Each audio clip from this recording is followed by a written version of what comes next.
Teaspoon. अभी ठीक है? क्यों म्यूट? अब ठीक है? आवाज आ रही है? ॐ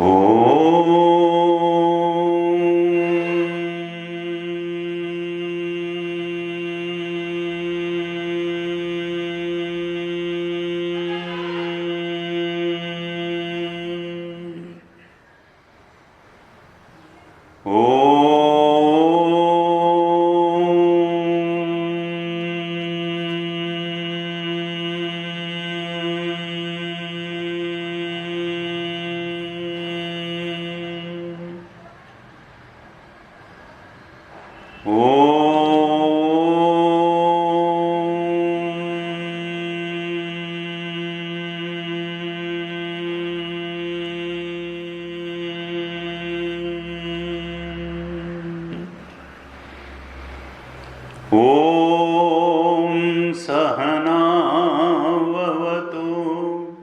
सहनौ भुनक्तु सह वीर्यं करवावहै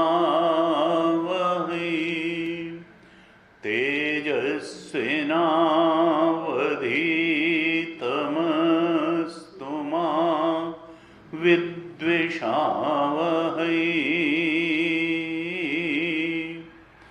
ॐ शान्तिः शान्तिः शान्तिः।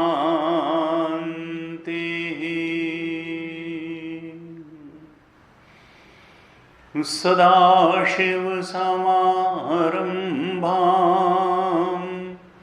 शङ्कराचार्यमध्यमाम् अस्मदाचार्यपर्यन्तां वन्दे गुरुपरम्पराम्।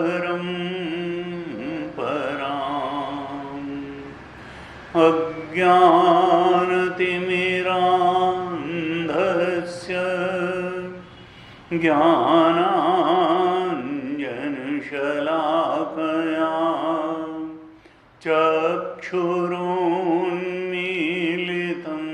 येन तस्मै श्री गुरवे नमः। तस्मै श्री गुरवे नमः।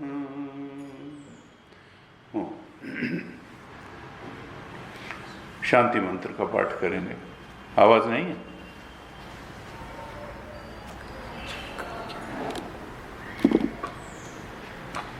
कनेक्टर ठीक नहीं है, इसका मतलब assistant can't start when other app is using. आ रही है? जी आ रही हैं? अभी भी नहीं है।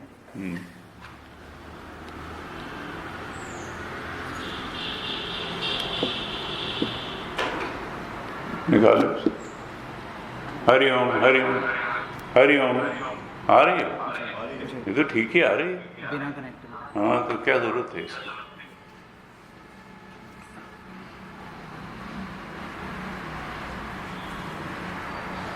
शांति मंत्र का पाठ करेंगे, आप दोहराइए। ओम शं नो मित्रः शं वरुणः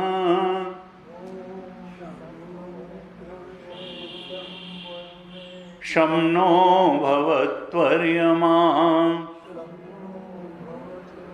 शं न इन्द्रो बृहस्पतिः शं नो विष्णुरुक्रमः नमो ब्रह्मणे नमस्ते वायो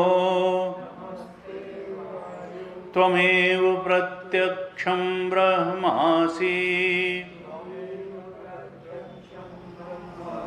त्वामेव प्रत्यक्षं ब्रह्म वदिष्यामि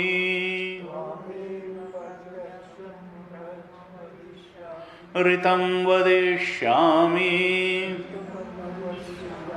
सत्यं वदिष्यामि तन्माम् अवतु तद्वक्तारम् अवतु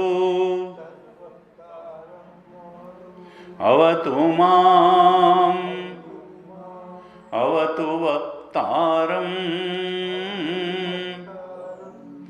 ॐ शान्तिः शान्तिः शान्तिः।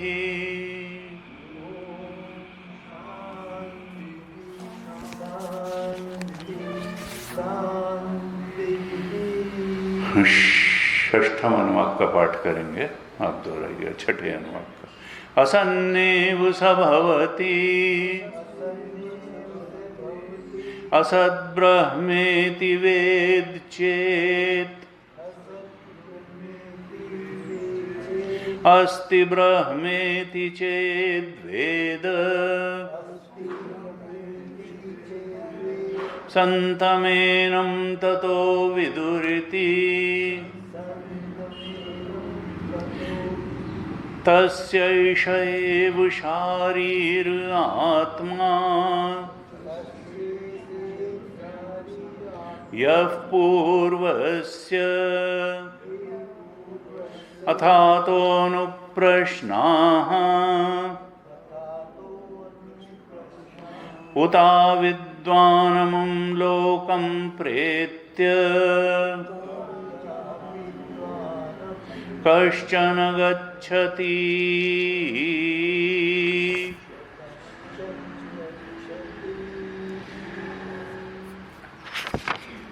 आहो विद्वानमुं लोकं प्रेत्य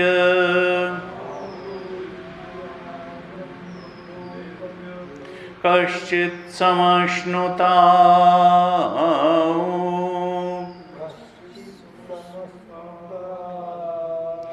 सोकामयत् बहुस्यां प्रजायेति सतपोतप्यत् सतपस्तप्त्वा इदं सर्वम् असृजत् यदिदं किञ्च तत्सृष्ट्वा तदेवानुप्राविशत्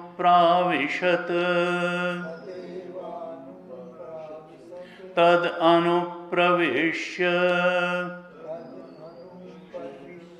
सच्च तच्च अभवत् निरुक्तं चानिरुक्तं च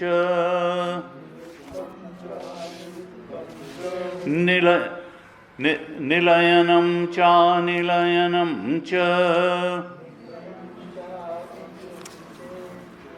विज्ञानं चाविज्ञानं च सत्यं चानृतं च सत्यम् अभवत् यदिदं किञ्च तत्सत्यम् इति आचक्षते तदप्येष श्लोको भवति। ओम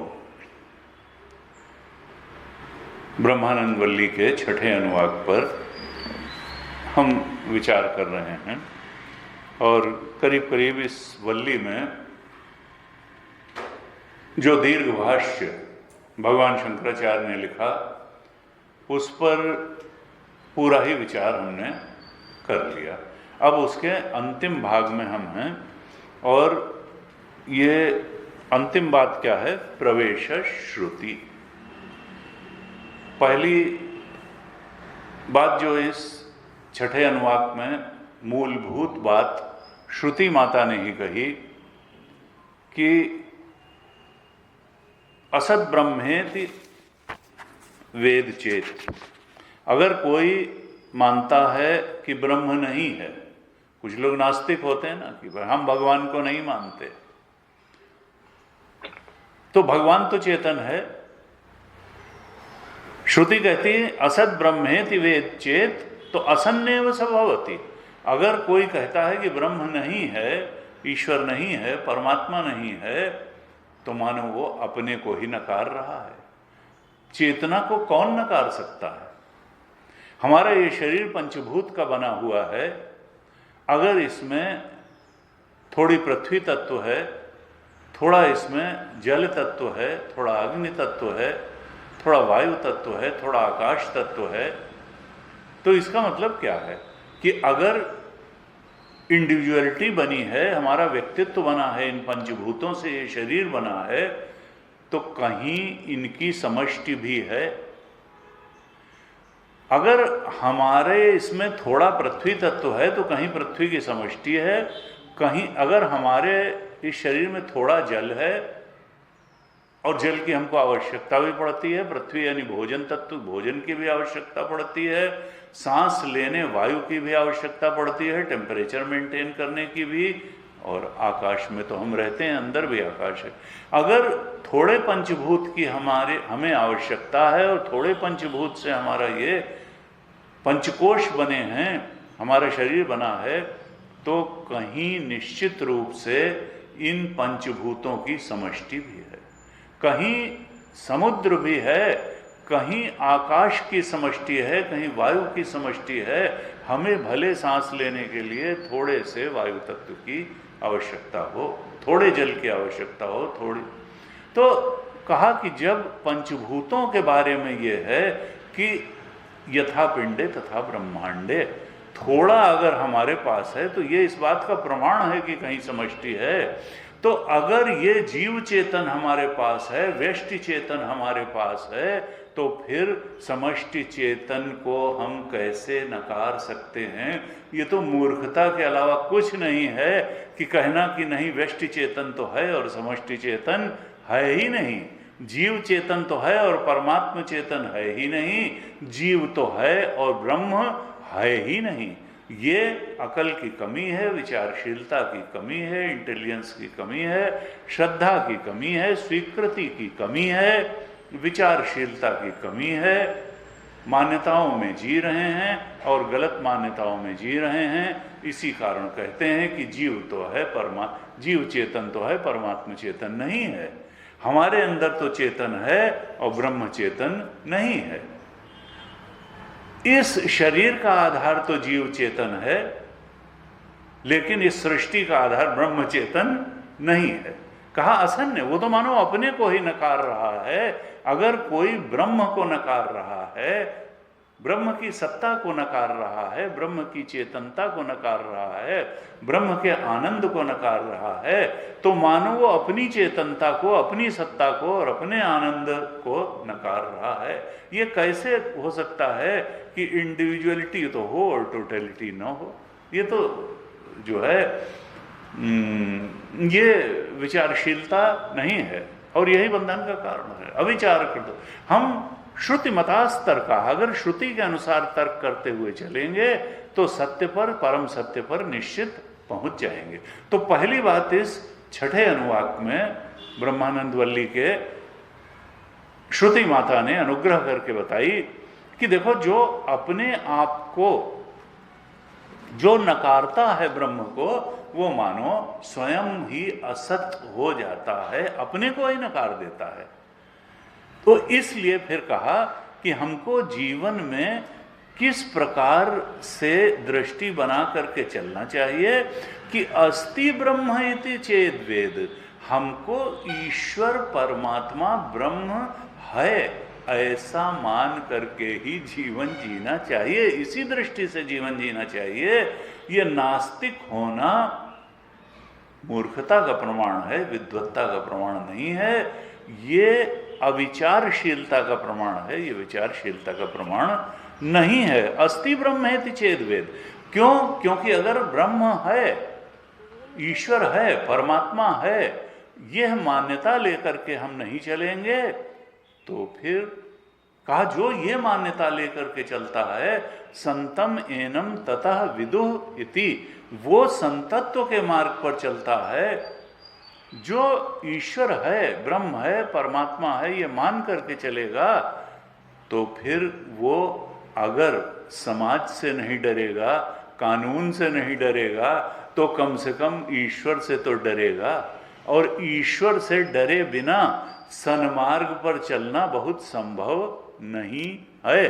अगर कोई कहेगा कि नहीं, गर्भ से श्मशान तक की तो यात्रा है, पुनर्जन्म कुतो भव, ईश्वर कौन है कर्म फलदाता, कौन देख रहा है, कहा तो फिर वो वर्णाश्रम धर्म का पालन क्यों करेगा, धर्म के रास्ते क्यों चलेगा। और अगर कोई ब्रह्म अस्ति इस दृष्टि को लेकर के चलेगा तो संतम एनम तथा, तो जो विद्वान लोग हैं, जो तत्वदर्शी हैं, वो ब्रह्म अस्ति मान करके चलने वाले को संत कहते हैं। क्यों? क्योंकि अब वो सन्मार्ग पकड़ेगा ही। जब उसने दृढ़ आस्था वाला हो गया, परमात्मा है ऐसी बुद्धि वाला हो गया, फिर वो परमात्मा को जानने की भी कोशिश करेगा, पहचानने की भी कोशिश करेगा कि अगर हमारे बस में थोड़ा आनंद है तो फिर देखें जरा परमात्मा का आनंद क्या होता है। अगर हमारी सत्ता थोड़ी है तो परमात्मा की सत्ता अनंत कैसे है। सत्यम ज्ञानम अनंतम ब्रह्म। अगर हम अल्पज्ञ हैं, हमारी बुद्धि छोटी छोटी बात को समझ पाती है, तो परमात्मा ज्ञान स्वरूप है, तो वो ज्ञान स्वरूपता कैसी है। फिर वो एक जिज्ञासा होगी, एक खोज होगी, और वो धर्म पालन से आत्मबोध ब्रह्मबोध की तरफ निश्चित रूप से बढ़ेगा। उसके अंदर गहरी जिज्ञासा होगी उस ब्रह्म को जानने की। और ब्रह्मविद आपनोति परम, धर्म पालन से, धर्म मार्गी से मोक्ष मार्गी बनेगा, और एक दिन वो सद्गुरु की शरण में जा करके ब्रह्मबोध प्राप्त कर लेगा और परम को प्राप्त कर लेगा, क्योंकि ब्रह्म को जानना ही परम को प्राप्त करना है। तो वो संत कहलाता है, क्योंकि अब उसके जीवन से दुष्कर्म विदा हो जाएंगे, उसका मन चंचल नहीं रह जाएगा, उसकी इंद्रियां शांत हो जाएंगी, उसका मन शांत हो जाएगा, उसका संग कुसंग नहीं सत्संग ही रह जाएगा, और जीवन में सब शुभ शुभ घटित होना प्रारंभ होगा, बाहर से अंदर तक। बाहर परिस्थितियों में भी शुभ होगा, अंदर मन और बुद्धि चिंतन के स्तर पर भी शुभ होगा, मन में भावनाओं के स्तर, वो इंद्रियां भी सौम्य और शांत होंगी और सन्मार्ग में लगेंगी। तो कहा वो संत है ऐसा। और ये कैसे हुआ? केवल इस गहरी आस्था से कि ब्रह्म अस्ति। यही मूल बात है जो छठे अनुवाक में श्रुति माता ने बताई कि ब्रह्म नास्ति करके मत चलो साधक, ब्रह्म अस्ति। और जब अस्ति तो निश्चित रूप से तुम्हारी क्षमता से तो बहुत क्षमता वाला है। तुम अगर, क्योंकि जीव का, भगवान शंकराचार्य ने अन्य ग्रंथ में कहा, जीव के पास भी दो चीज है और ब्रह्म के पास भी दो चीज है, ईश्वर के पास भी दो चीज है। वो क्या है कि जीव अल्पज्ञ है और अल्प शक्ति है। जीव के पास तो जानने का इक्विपमेंट बुद्धि है, जीव अल्पज्ञ है, कम जानकारी रखने वाला है, और ईश्वर सर्वज्ञ है। जीव अल्प शक्ति है, थोड़ी थोड़ी बातों से डील कर रहा है, कम सामर्थ्य वाला है, और ईश्वर सर्वज्ञ है और सर्वशक्ति है। उसकी शक्ति के बाहर कुछ नहीं है। हमारी शक्ति बहुत सीमित है, ईश्वर की अनंत शक्ति है। हम अल्पज्ञ हैं, थोड़ी बात समझ पाते हैं, ईश्वर सर्वज्ञ है, वो ज्ञान स्वरूप है, हम ज्ञानी हैं। और ज्ञानी का मतलब कुछ चीजों की ज्ञानी है, ज्यादा चीजों की ज्ञानी नहीं है। हमारे अंदर ज्ञान और अज्ञान का भेद है, उसके यहाँ ज्ञान नाम की कोई चीज नहीं। तहाँ मोह निशा लवलेसा, वहां मोह अज्ञान की रात्रि कभी है ही नहीं।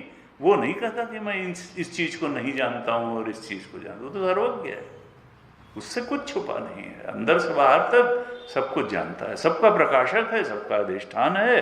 तो कहा तस्यैषे, वो जो है वह ब्रह्म ही आनंदमय का अधिष्ठान है। ये हम चर्चा कर चुके हैं।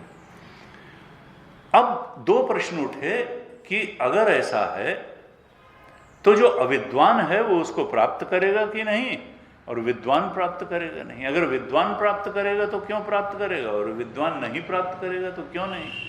तो इसका प्रश्न का उत्तर तो एक प्रकार से इस ब्रह्मानंद वल्ली के प्रारंभ में ही श्रुति माता ने स्वयं ही दे दिया था कि ब्रह्मवित् आपनोति परम, कि उसको जानने से ही उसको पाना हो जाता है। तो यानी अविद्वान जो नहीं जानेगा वो कैसे पाएगा ब्रह्म को। श्रुति परम प्रमाण है अतीन्द्रिय विषयों में, और श्रुति ने सबसे पहली बात इस ब्रह्मानंद वल्ली में अपने मुख से ही कही थी कि ब्रह्मवित् आपनोति परम, कि जो ब्रह्म को जानेगा वही पाएगा, जो नहीं जानेगा वो नहीं पाएगा। और फिर जानने के बहुत सारे उपाय भी बताए। उसमें पंचकोशों का वर्णन किया कि ये पंचकोश शुद्ध होने चाहिए, पवित्र होने चाहिए, सामर्थ्यवान होने चाहिए। उनके अंग प्रत्यंग भी बता दिए कि जिससे ये साधक उन पंचकोशों को पवित्र और सामर्थ्यवान बना करके जो पंचकोशों का अधिष्ठान ब्रह्म तत्व है उसके बोध में प्रतिष्ठित हो सके। और मजे की बात यह है कि वो तो हमारा अपना आपा है उसको, क्योंकि जानने से कोई नई चीज क्रिएट नहीं की जा सकती है। जानने से, ज्ञान से केवल अज्ञान का नाश नहीं ही होता है, ज्ञान से कोई नई चीज क्रिएट नहीं होती है। अगर परमात्मा को कहीं से लाना होता तो या तो हमको कर्म करना पड़ता और या किसी की कृपा होती ईश्वर आदि की कि वो दे देता हमको। ना, ज्ञान से अगर वो मिलना है ब्रह्मवित्, इसका मतलब कि वो चीज पाई ही हुई है और केवल अज्ञान का पर्दा हमारे और उसके बीच में है। जानते ही उसी चीज को पा सकते हैं कि भाई हमारे यहाँ वो पड़ी हुई थी इतनी अच्छी चीज, एक मणियों का हार पड़ा था और हमको मालूम नहीं था, तो किसी ने बता दिया कि तुम्हारे यहाँ तो पड़ा हुआ है।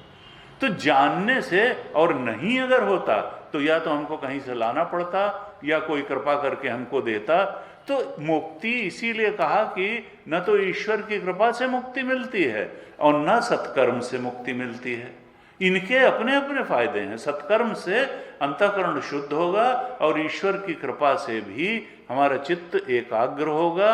हमको निर्माण विभाग चित्त को निर्मित करने का, ज्ञान को धारण करने लायक चित्त को प्राप्त करने में ईश्वर की कृपा भी सहायक होगी, भक्ति भी सहायक होगी और सत्कर्म भी सहायक होगा, निष्काम कर्म सहायक होगा। लेकिन अज्ञान का नाश तो ज्ञान से ही होगा। ब्रह्मवित् आपनोति परम, जानने से ही अज्ञान का पर्दा फटेगा। और वो जनवाएगा कौन? जो पहले जान चुका है। तद्विद्धि प्रणिपातेन परिप्रश्नेन सेवया उपदेक्षन्ति ते ज्ञानम ज्ञानिन तत्त्वदर्शिन यज्ञात्वा न पुनर्मोहम एवं यास्यसि पांडवा येन भूतान्यशेषेण द्रक्ष्यसि आत्मनि अथो मयि। ये चौथे अध्याय का 34 और 35 श्लोक में भगवान ने कहा। उपनिषद में मुंडक में तद विज्ञानार्थम सगुरुमेवाभिगच्छेत्, उसको जानने के लिए सदगुरु के पास जाओ। जानेगा, जनवा वही सकता है जो जाने। तद विज्ञानार्थम सगुरुमेवाभिगच्छेत् समित पाणि श्रोत्रियम, श्रोत्री ब्रह्मनिष्ठ गुरु के पास जाओ और श्रद्धा की पूंजी लेकर के जाओ, विनम्रता पूर्वक जाओ।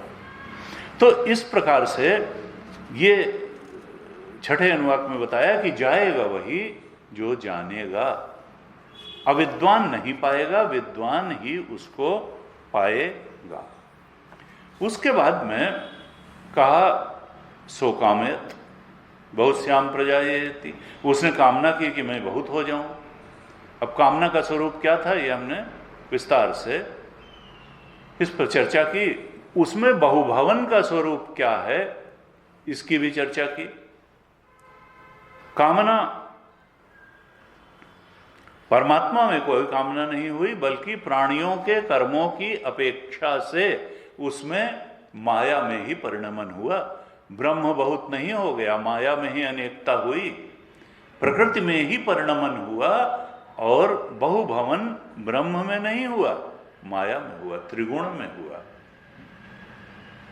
और वो एक रचई जग गुण बस जाके, प्रभु प्रेरित नहीं निज बलता के, ब्रह्माश्रय माया, माया में अपनी कोई शक्ति नहीं है, वो प्रभु की ही शक्ति से।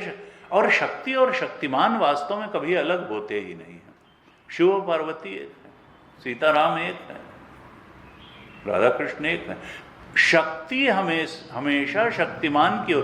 शक्ति हम नहीं कह सकते कि किसकी शक्ति, शक्ति को शक्तिमान से अलग करके कभी नहीं देखा जा सकता है। शक्ति तो शक्तिमान की होगी, ब्रह्म की ही शक्ति है। ब्रह्माश्रय में शक्ति अपनी कुछ नहीं होती, ब्रह्म की, वो अपने शक्ति के लिए ब्रह्म पे ही निर्भर है, लेकिन होगा सब माया में ही, शक्ति से ही, महामाया ही सब करेंगी, लेकिन वो अधिष्ठान ब्रह्म से ताकत पा के ही करेंगी सब शक्ति। लेकिन शिव अगर न हो तो शक्ति का कहीं अस्तित्व नहीं रह जाएगा। शिव से ही शक्ति उपजती है और शिव के ही आधार पर शक्ति है। तो परिणमन तो माया में हुआ, कामना जीवों की थी, बहुभवन माया में हुआ। और सतपोतप्यत, तप क्या हुआ, हिरण्यगर्भ, सतोगुण बहुत बढ़ गया। तो ब्रह्मा जी आए, माया की उपाधि वाला जो चेतन था जब व्यक्त हो गया, हिरण्यगर्भ के रूप में आया, तब विचार से ही तो तप होगा, विचार रूप तप।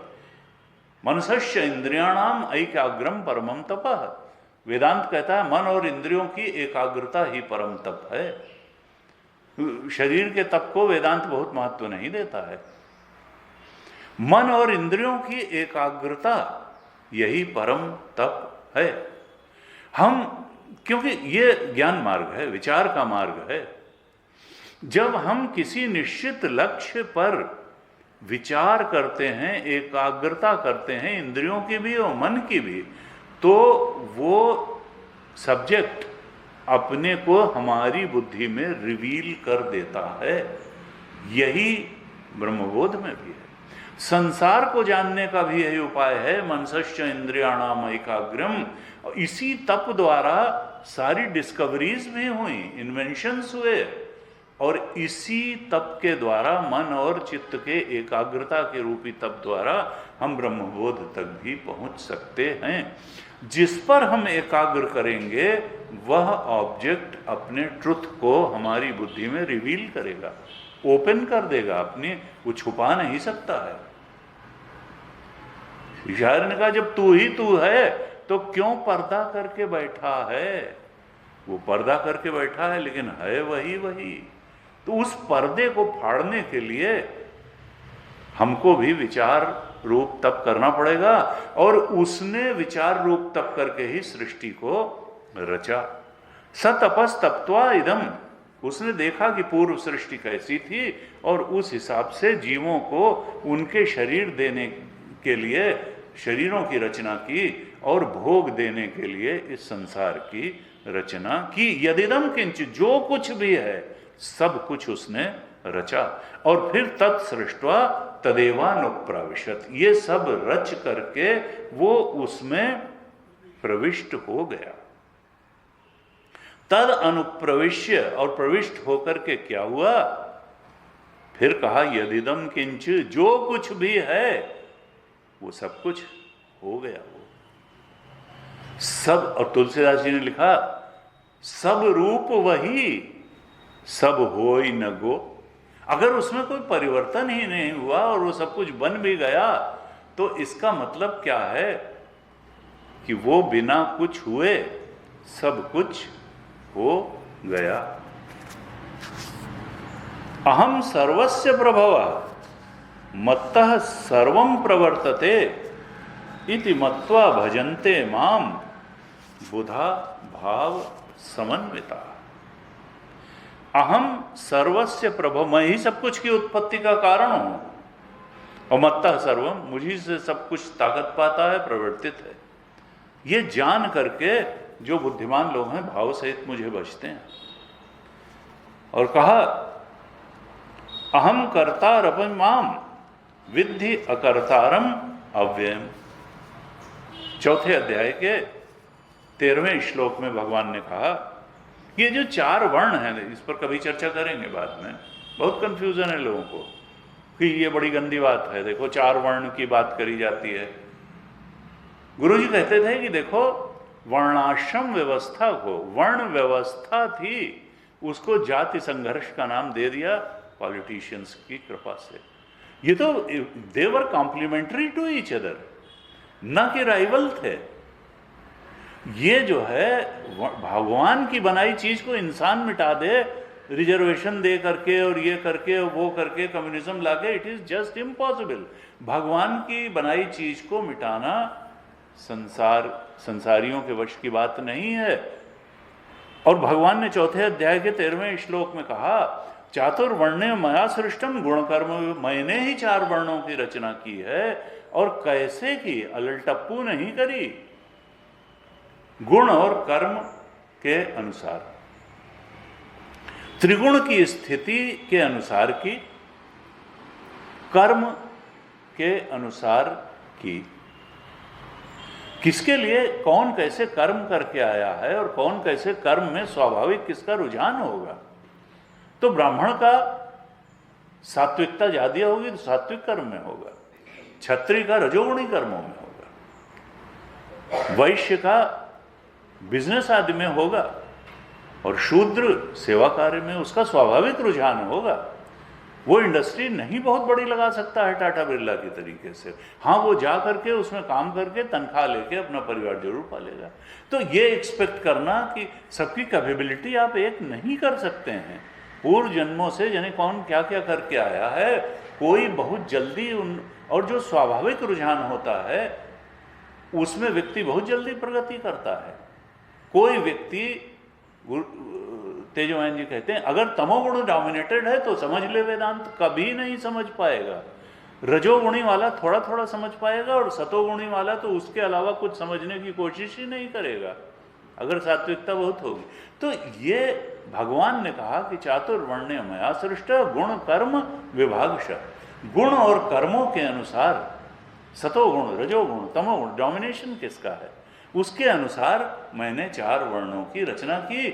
और इन एनी सोसाइटी, ये नहीं कि अमेरिका में ये 4 वर्ण नहीं होंगे या वेस्टर्न या ईस्टर्न यूरोप में नहीं होंगे या अफ्रीका में, हर मानवीय समाज में इस 4 प्रकार के लोग होंगे ही होंगे, क्योंकि भगवान का क्रिएशन है। वो किसी कोई भारतवर्ष के लिए लिमिटेड नहीं है। चातुर्वर्ण्य मया सृष्ट गुण कर्म विभागशः, कर्म भी बहुत अलग अलग स्वाभाविक, जराइम पेशा जातियाँ होती।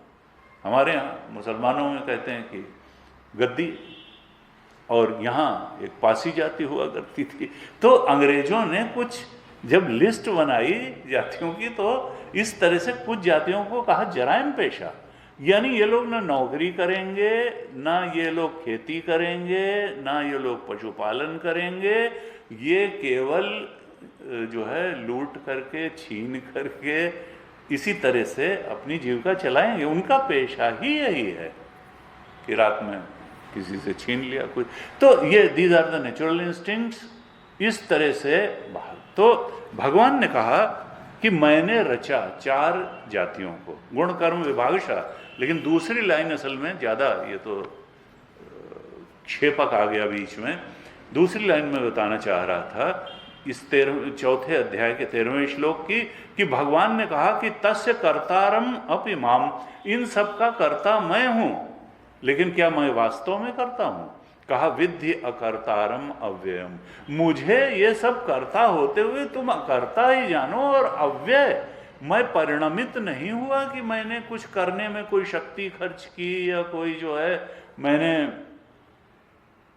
कुछ अपना जो है बदलाव हुआ मेरे अंदर, ऐसा नहीं है। करते हुए भी मैं अकर्ता हूं और करने में वास्तव में क्या होता है, कहीं हमको जाना पड़ता है, कुछ लाना पड़ता है, कुछ ऊर्जा खर्च करनी पड़ती है ना। अव्यय, मैं अव्यय करता हूं, हमारा कुछ खर्च नहीं हुआ, कुछ बदला नहीं हमारे अंदर से।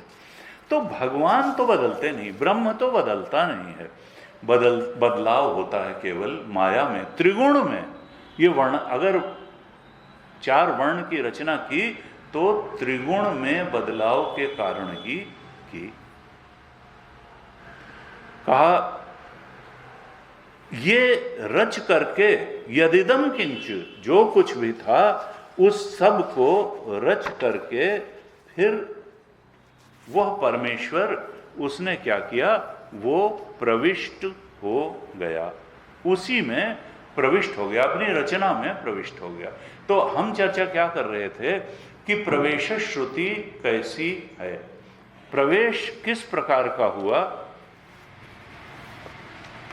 तो ये आपकी पुस्तक में 141 पेज का लास्ट पैरा देखिएगा, 141 पेज लास्ट पैरा, और कैलाश आश्रम की पुस्तक का 108 पेज, 108 पेज के नीचे से दूसरी पंक्ति। तो ये कहते हैं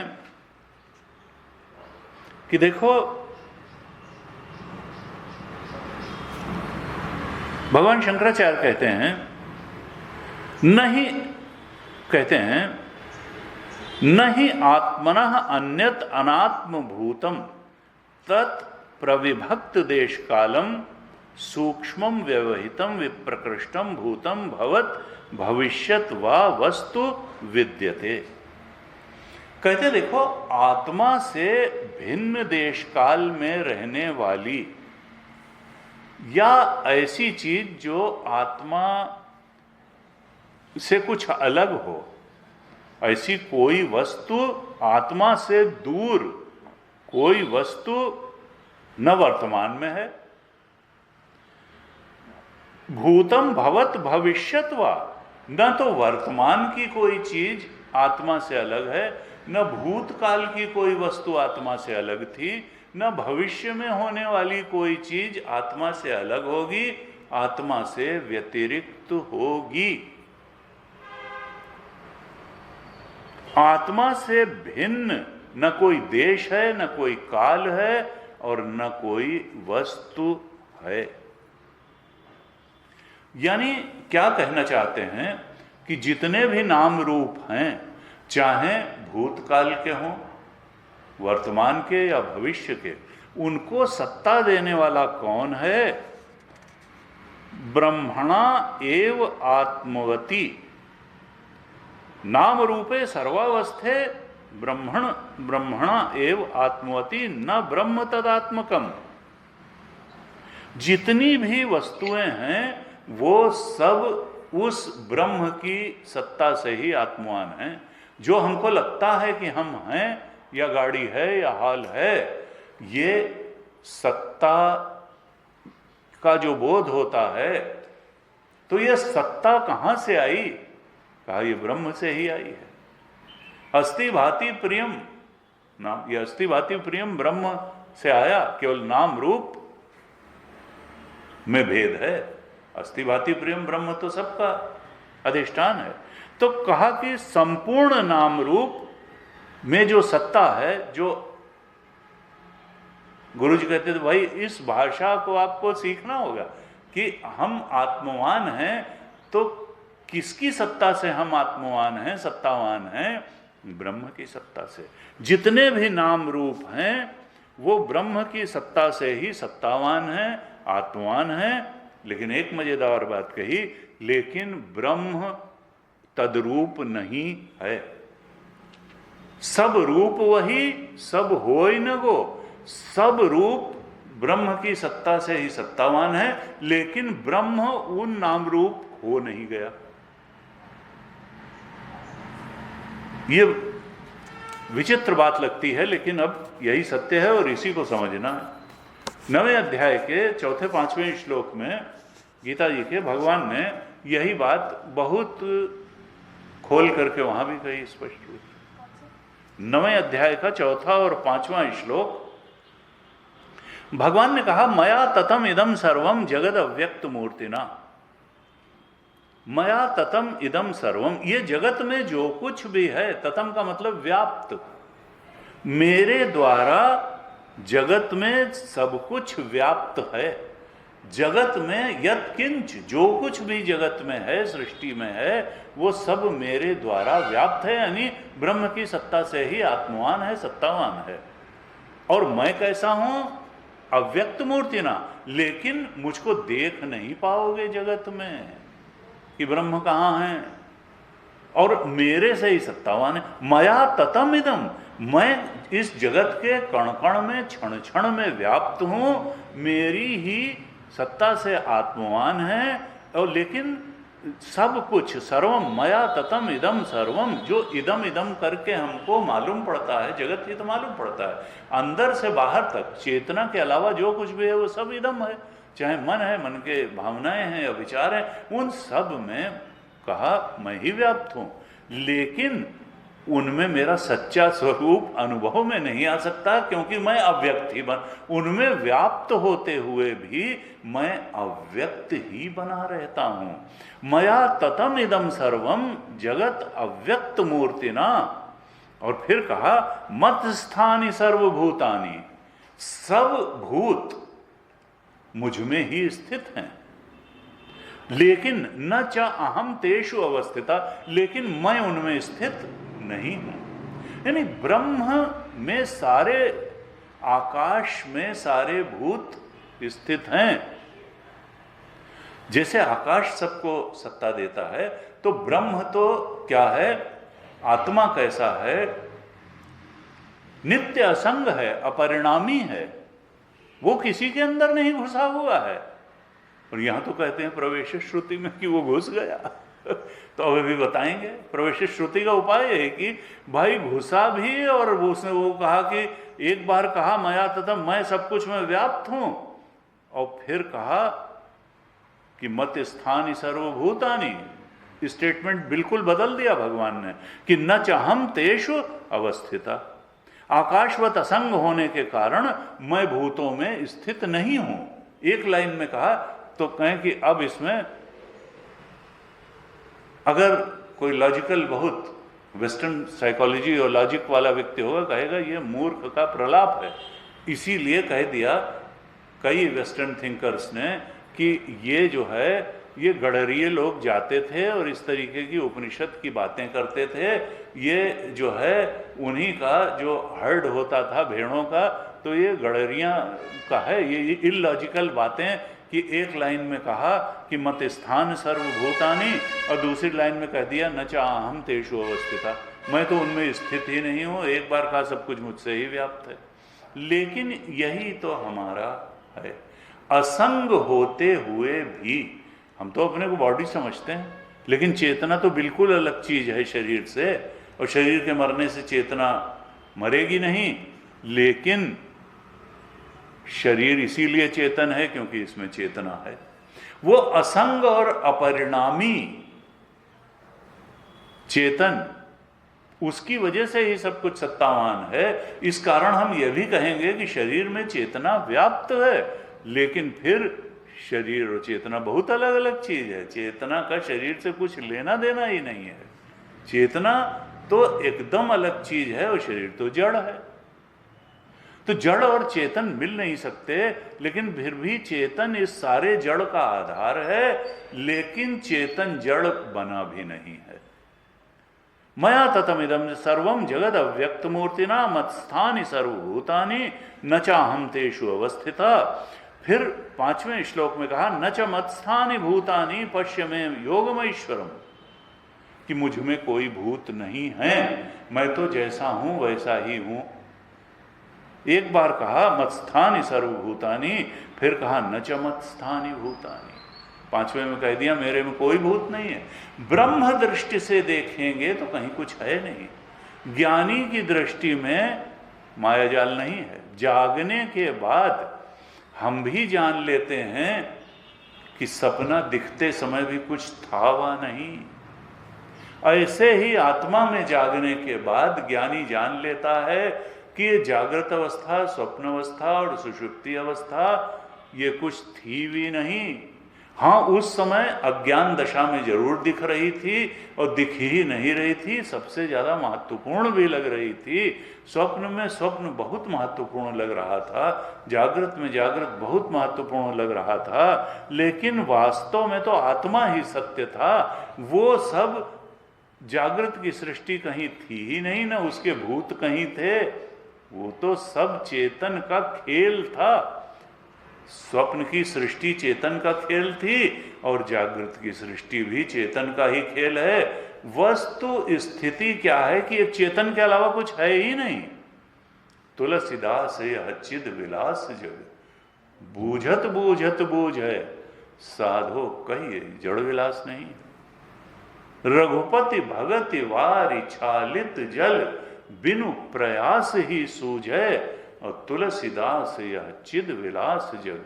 जब तक गीता के सत्य को हम आत्मसात नहीं करेंगे तो ये सूझेगा नहीं कि सब कुछ होते हुए भी कुछ नहीं है, आत्मा ही सत्य है। जब तक हम ड्रीम रमण करते रहेंगे और शास्त्र रमण की बुद्धि और रुचि हम में विकसित नहीं होगी, तब तक ब्रह्म रमण हो नहीं पाएगा।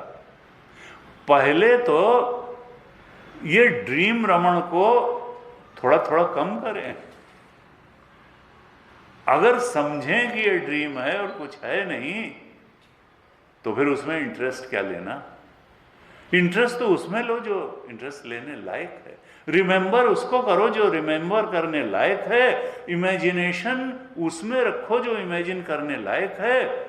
और सपना नहीं है इमेजिन करने लायक, सत्य है। और सत्य क्या है? सत्य शास्त्र बताता है और शास्त्र ब्रह्म रमण सत्य है, शास्त्र रमण सत्य है, ड्रीम रमण सत्य नहीं है। और जागृत भी ड्रीम है। यही तो कारिका में पहले उन्होंने सिद्ध किया था कि असल में दोनों अवस्थाएं दो ही हैं। एक है अन्यथा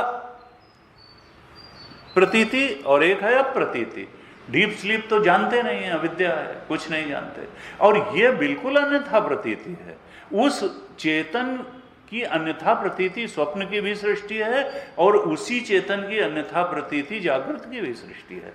जागृत और स्वप्न में कारिकाकार ने पहले यही सिद्ध किया था। फिर दो अवस्थाओं का विश्लेषण करके तुरीय अवस्था तक गए थे। तो यहां कहा न चमस्थानि भूतानि पश्य में योगमैश्वरम। देखो मेरे योग को भी तुम जानो, अर्थात जहां सृष्टि है ही नहीं, तो मेरी दृष्टि से तो कोई भूत है ही नहीं। मेरी दृष्टि से मुझ में कुछ नहीं है, लेकिन अज्ञानी जीव की दृष्टि से सब कुछ उसी में है।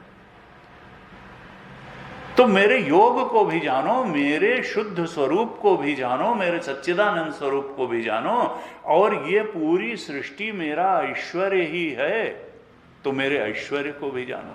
उपाधिधारी होकर के वही ब्रह्म सृष्टि बनता है। तो मेरे सोपाधिक रूप को भी जानो और मेरे निरुपाधिक रूप को भी जानो। कहा भूत भृत न च भूतस्था। असल में मैं उनमें स्थित नहीं हूं, क्योंकि कोई हो चीज, तुम कहो रस्सी जो है सांप में स्थित है, अरे सांप हो तब तो, लेकिन अगर रस्सी ना होती तो सांप भी ना होता। रस्सी की वजह से ही तो सांप का अस्तित्व है। तो रस्सी कह सकती है कि सांप मुझ में नहीं है, और यह भी कह सकती है कि सांप का अस्तित्व मेरी ही वजह से है, और सांप के कण कण में मैं समाई हुई हूं। लेकिन और सांप मेरा ही ऐश्वर्य है, लेकिन सांप कहीं है नहीं, है तो रस्सी।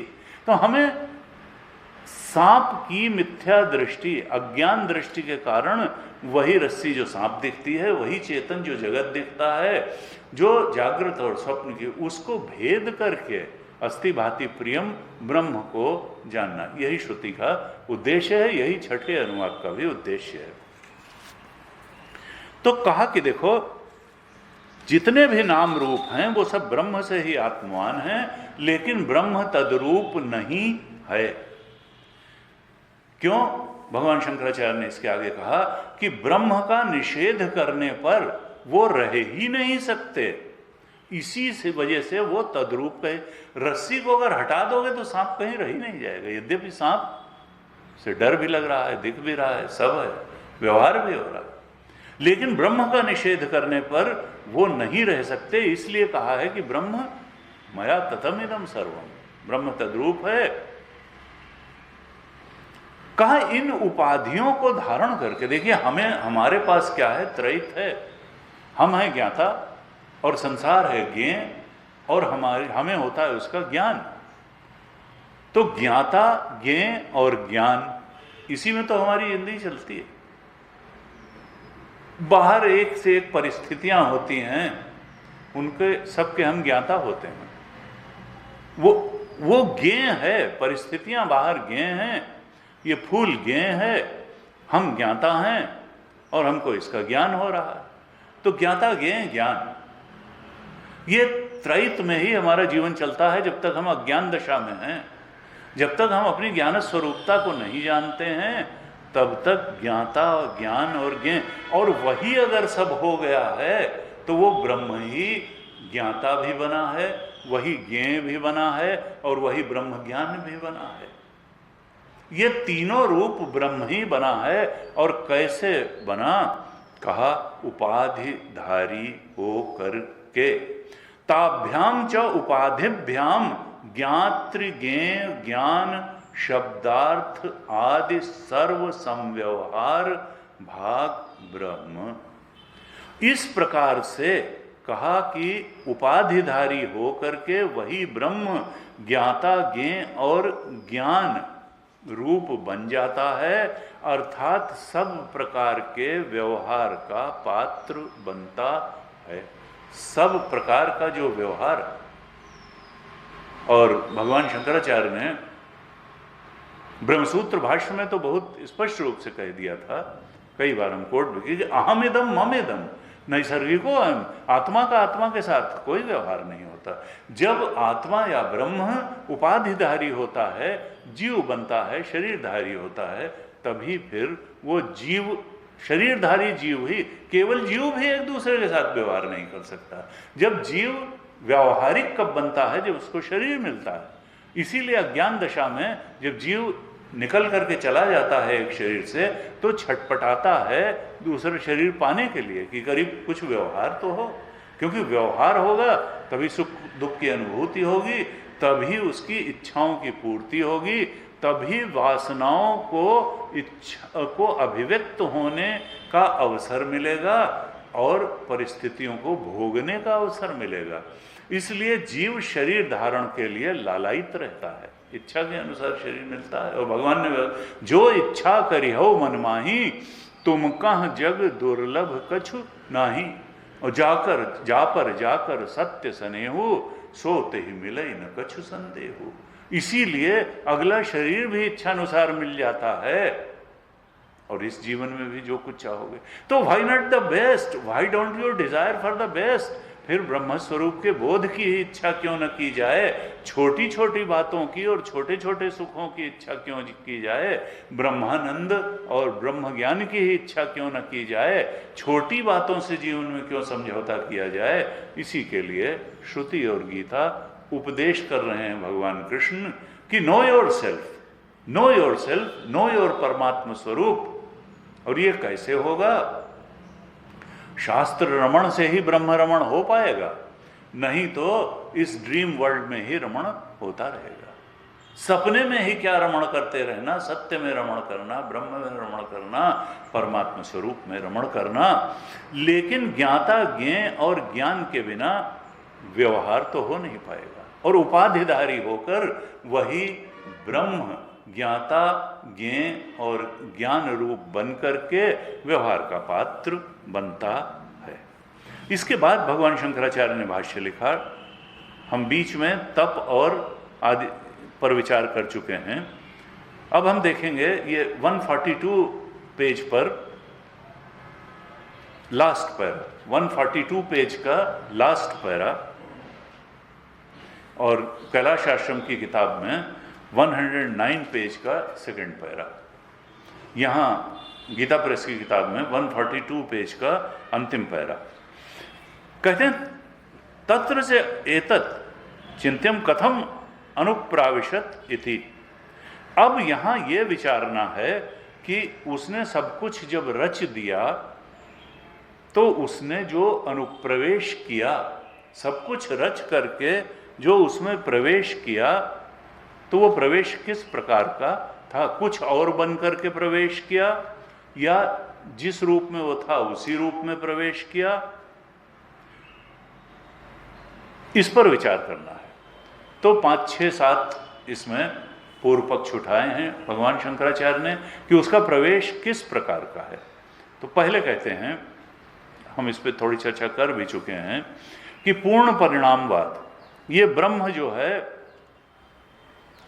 क्या जैसे मिट्टी, क्योंकि सब कुछ तो वही बन गया, तो जैसे मिट्टी घड़ा बन जाती है उसी प्रकार से, और जब मिट्टी घड़ा बनती है यानी मिट्टी कारण है और घड़ा कार्य है, तो जब कारण का कार्य में परिणमन होता है तो वही तो कार्य की उत्पत्ति है। यानी मिट्टी परिणमित हो करके घड़े के नाम रूप में परिवर्तित हो गई, यही घड़े की उत्पत्ति है। तो क्या वो ब्रह्म मिट्टी के समान ही जगत का कारण है? और अगर मिट्टी परिवर्तित होकर के घड़ा बन गई है तो फिर घड़ा बनने के बाद ये कहना कि अब मिट्टी ने उसमें प्रवेश किया, इसका कोई मतलब नहीं है। वो तो पहले से ही प्रविष्ट है। जब मिट्टी खुद ही परिणमित होकर के घड़ा बनी, अगर ब्रह्म खुद ही परिणमित होकर के सब कुछ बना, तो फिर ये कहना कि तद एव अनुप्राविशत, वो उसमें घुसा, वो उसमें, इसका क्या मतलब है? ये तो युक्ति संगत बात नहीं लगती है। क्योंकि घड़ा आदि जो कार्य हैं उसकी उत्पत्ति के बाद फिर से कहना कि मिट्टी ने उसमें प्रवेश किया, ये सर्वथा असंभव बात है। इसका मतलब क्या है कि ये जो पूर्ण परिणामवाद कि ब्रह्म ही जगत बना, मिट्टी से घड़े के, इस तरह से तो प्रवेश संभव नहीं है। अब दूसरा पूर्व पक्ष क्या आता है? आंशिक परिणामवाद, कि भाई चलो कुम्हार ने घड़ा बनाया, मिट्टी जो है उससे घड़ा बना और थोड़ी मिट्टी उसके पास बच गई थी और उसको लगा कि बरसात है, छाँव है या कुछ, कोई उठा न ले जाए, चुरा, तो उसने बची हुई मिट्टी घड़े में डाल दी। तो इस तरह से वो ब्रह्म प्रविष्ट हुआ। और यहाँ भाष्यकार लिखते हैं 143 पेज के अंतिम लाइन है गीता प्रेस में, कि अनेन जीवेन आत्मना अनुप्रविश्य, छांदोग्य उपनिषद में श्रुति भी आई कि उस परमात्मा ने जीव रूप में प्रवेश किया, यानी अन्य रूप से जो नाम रूप कार्य बनाया उसमें परमात्मा ही नहीं, ब्रह्म नहीं, ब्रह्म ने अन्य रूप से प्रवेश किया, यानी जीव रूप से प्रवेश किया। वो तो जैसा था वैसा ही बना रहा, लेकिन उसने जीव रूप से प्रवेश किया। अब ये पूर्व पक्ष था। शंकराचार्य भगवान कहते हैं कि देखो, ये जो घड़ा बनाया और बची मिट्टी उसमें हो गई या उसने, तो ये घड़ा और मिट्टी के दृष्टांत में तो ये ठीक चल सकता है, लेकिन जो मिट्टी है वो अनेक है और सावयव है। ब्रह्म निरवयव है। ब्रह्म में कोई न सजातीय भेद है, न विजातीय, न स्वगत भेद है, उसके टुकड़े नहीं किए जा सकते हैं ब्रह्म के।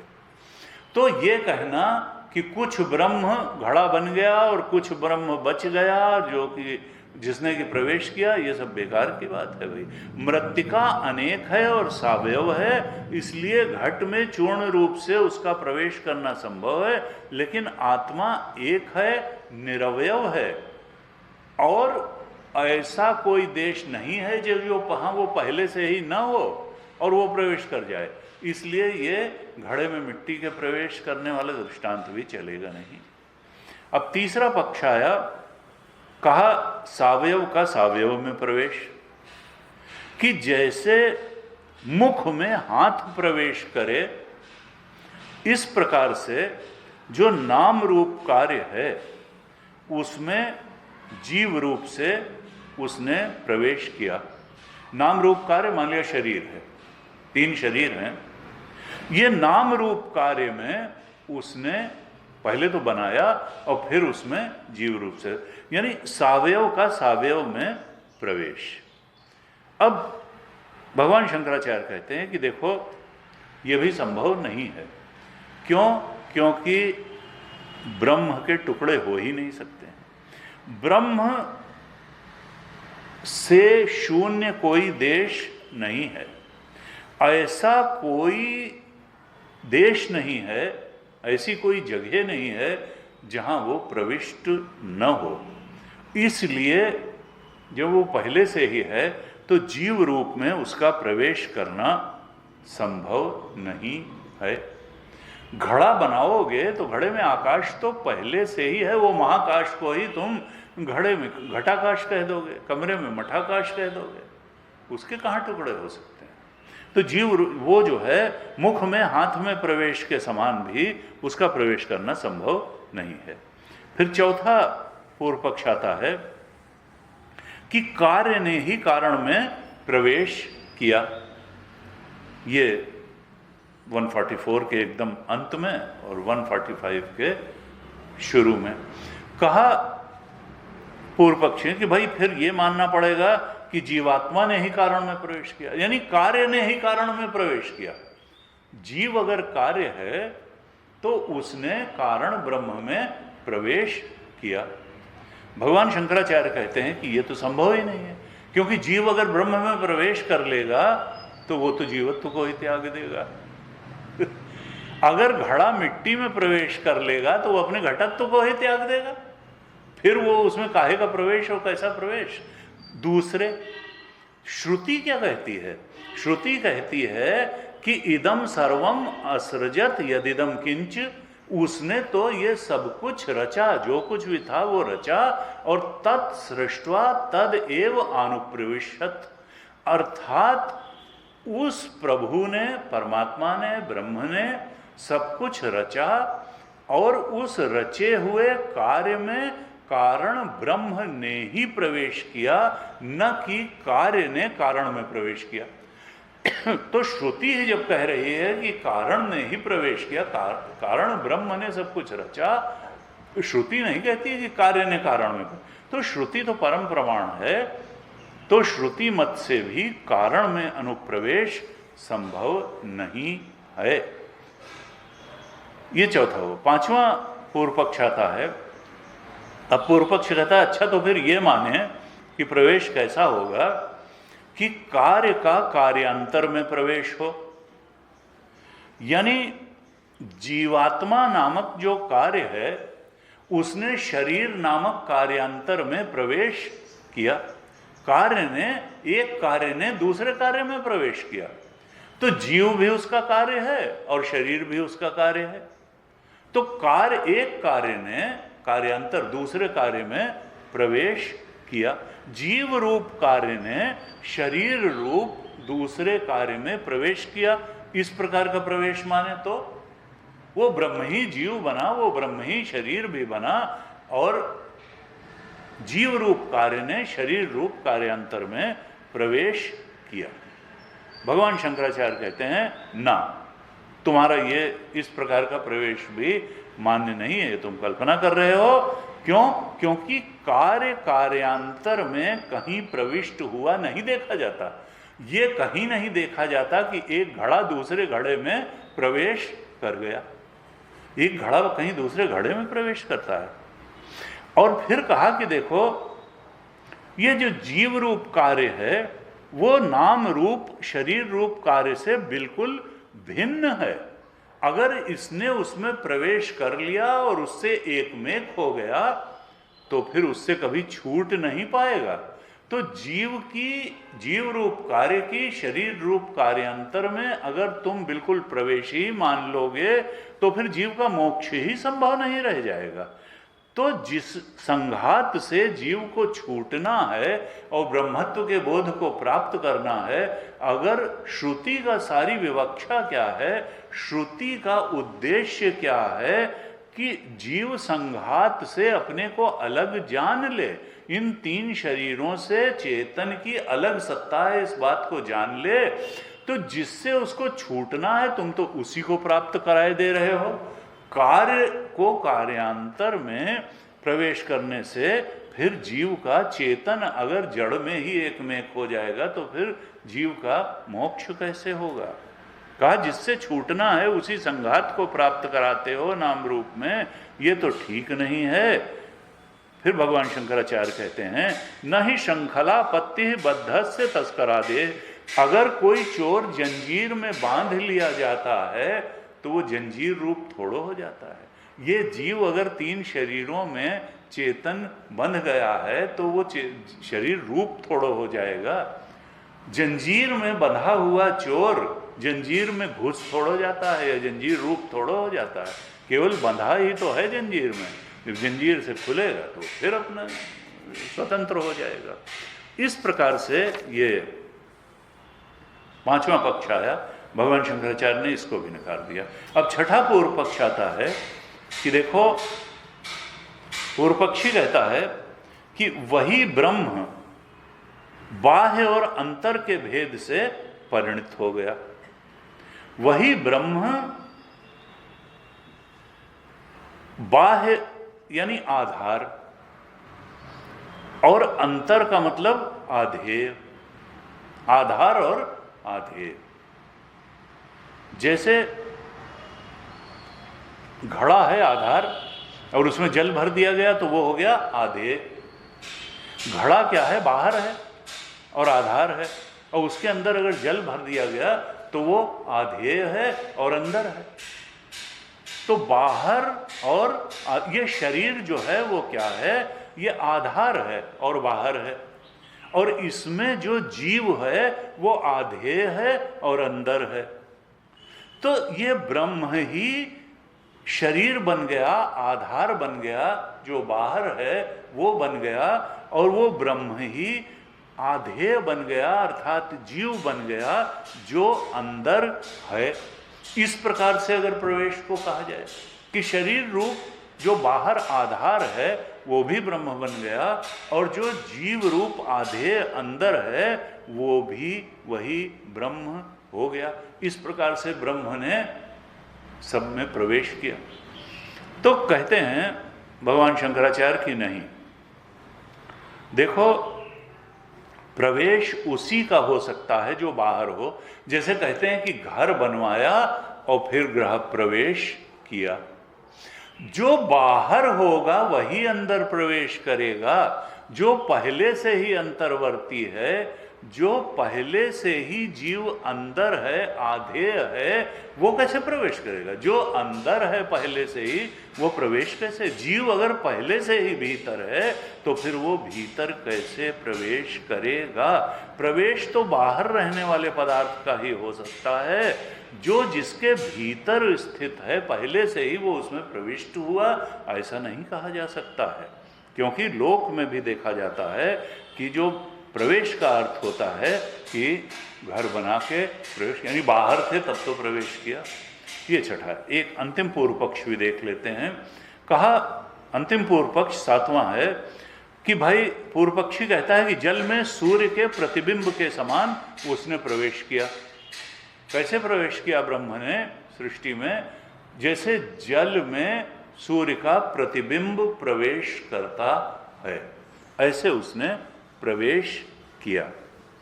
अब भगवान शंकराचार्य कहते हैं नहीं, ऐसे भी प्रवेश कहना ठीक नहीं है।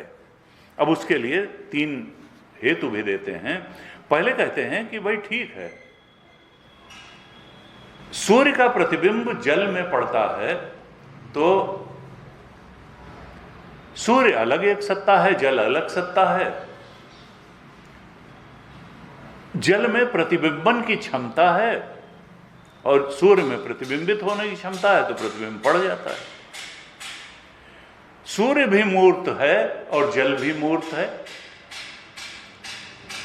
लेकिन आत्मा जो है वो तो अमूर्त है, तो अमूर्त चीज का प्रतिबिंब कैसे पड़ेगा? जो मूर्त नहीं है, जो वस्तु रूप नहीं है, ऐसी जिसकी देश काल परिच्छिन्न सत्ता नहीं है, जो देश काल से अपरिच्छिन्न सत्ता है वस्तु से, उसका प्रतिबिंब कैसे पड़ेगा? अमूर्त चीज का प्रतिबिंब कैसे पड़ेगा? और दूसरे कहा कि भाई सीमित वस्तु का दूसरी सीमित वस्तु में, सूर्य भी एक सीमित वस्तु है, जल भी एक सीमित वस्तु है, तो सीमित वस्तु का सीमित वस्तु में प्रतिबिंब पड़ गया, लेकिन जो सर्वव्यापक है उसका प्रतिबिंब कहां पड़ेगा भाई? वो तो पहले से ही सब जगह है। फिर कहा कि देखो, प्रतिबिंब पड़ने के लिए एक कोई वस्तु होनी चाहिए, दूसरे उसकी प्रतिबिंबक सतह होनी चाहिए। हम अलग हैं, दर्पण अलग है, और दर्पण में प्रतिबिंबन की क्षमता है, प्रतिबिंबक सतह है दर्पण, तो हमारा प्रतिबिंब उसमें पड़ जाता है। अब जब अद्वैत है, ब्रह्म तो अद्वैत है, उसके अलावा कोई वस्तु ही नहीं है, तो प्रतिबिंबक सतह कहां से आ गई जिसमें उसका प्रतिबिंब पड़ जाएगा? उससे अलग तो दूर देश में कोई वस्तु नहीं है, उससे अलग कोई वस्तु नहीं है, तो अन्य वस्तु का अभाव होने से उसका सूर्य के जल में प्रतिबिंब की तरह से प्रवेश करना संभव नहीं है। तो पूर्व पक्ष कहता है 7 बातें तुमको बताई कि इस तरह से प्रवेश हो सकता है, इस तरह से, और हर बात में नहीं नहीं करते चले जाते हो। इसका मतलब क्या है कि ये जो तदेवानुप्राविशत श्रुति कही, इसका कोई अर्थवर्थ नहीं दिखाई देता है, ये अनर्थक है। प्रवेश वेश की बात गप्पबाजी है, कुछ प्रवेश वेश नहीं हुआ। 7 तरीके तुमको पूरी बुद्धि लगा करके बताए कि ऐसे प्रवेश, ऐसे प्रवेश, और सब में तुमने काट दिया भाई कि ऐसे प्रवेश नहीं हो सकता है। फिर खुद ही कहता है, आस्थावान है 147 पेज पे, कि श्रुतिश्च न अतीन्द्रिय विषय विज्ञान उत्पत्तो निमित्तम। लेकिन फिर यह भी सत्य है कि अतीन्द्रिय विषयों का बोध कराने में श्रुति ही परम प्रमाण है। श्रुतिश्च न अतीन्द्रिय विषय विज्ञान उत्पत्तो निमित्तम। इंद्रियातीत विषयों के ज्ञान में श्रुति ही परम प्रमाण है, इसलिए श्रुति की बात को हम नकार भी नहीं सकते। लेकिन ये जो हमने 7 तरीके बताए कि इस तरह से प्रवेश हुआ, वो सब आप कहते हैं कि इस तरह से प्रवेश हो नहीं सकता। लेकिन अब इसका कुछ अर्थ भी नहीं निकलता, तो कहता है कि इस तरह से ये वाक्य अर्थ शून्य होने के कारण त्यागने योग्य है, इसको छोड़ ही दिया जाए।